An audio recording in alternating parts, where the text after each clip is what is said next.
And now any children who are interested can come down, and we're going to do a story for all ages.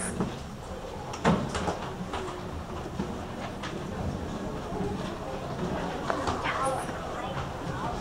So many flowers.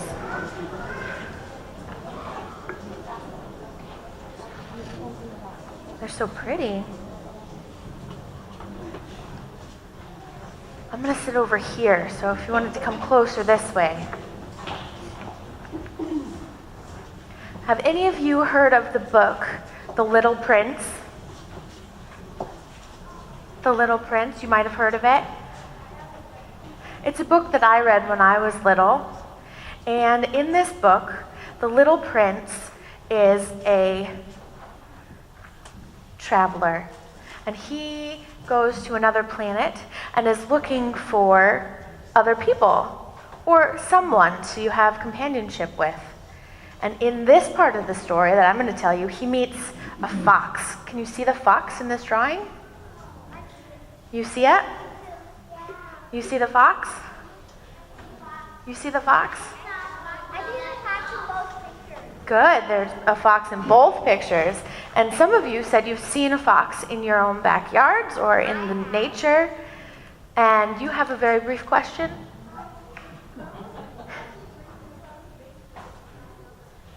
This is imaginary. It's a story. Yeah.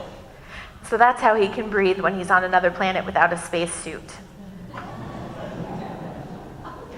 So in this story, after traveling for a long time, the little prince meets a fox. And the little prince has never seen a fox before, and so he says, "Who are you? You are very pretty to look at." And the fox tells him he's a fox, and the prince says, "Come play with me. I am very, very lonely." And the fox says, "I can't play with you because I'm not tamed yet." And the prince thinks on it for a minute. Tame? What's tame? And the fox says, "It's an act too often neglected. It means to establish ties." "To establish ties," said the prince. "Just that," said the fox. "To me, you're nothing more than a little boy who's just like 100,000 other little boys.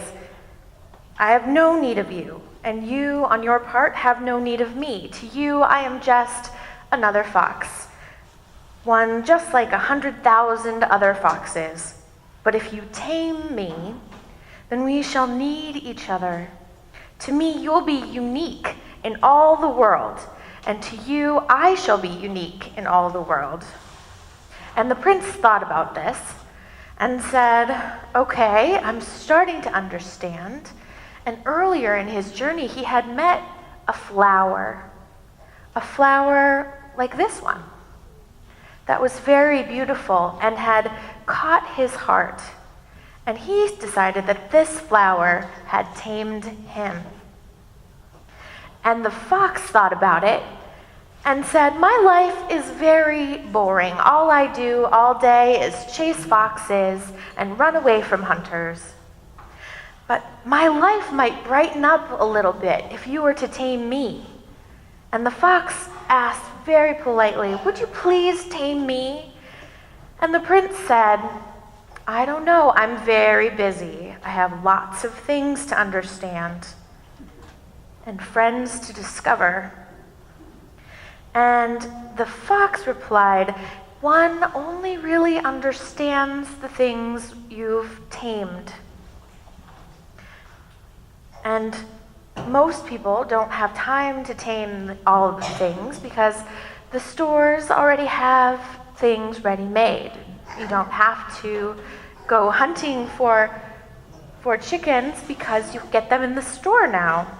But there's no store anywhere that you can buy friendship. And so people, they just don't have friends anymore. If you want a friend, you should tame me," said the fox. And the little prince wondered, "What do I have to do? What do I have to do to tame you?" And the fox said, "You must be very patient. You first sit down at a little distance from me, like over there in the grass, and I'll look at you out of the corner of my eye, and you will say nothing. And then eventually you'll move a little closer to me every day, and I'll still look at you out of the corner of my eye, but eventually we'll get close enough that you can pet me. And so the little prince did. He came back day after day, and he tamed the fox.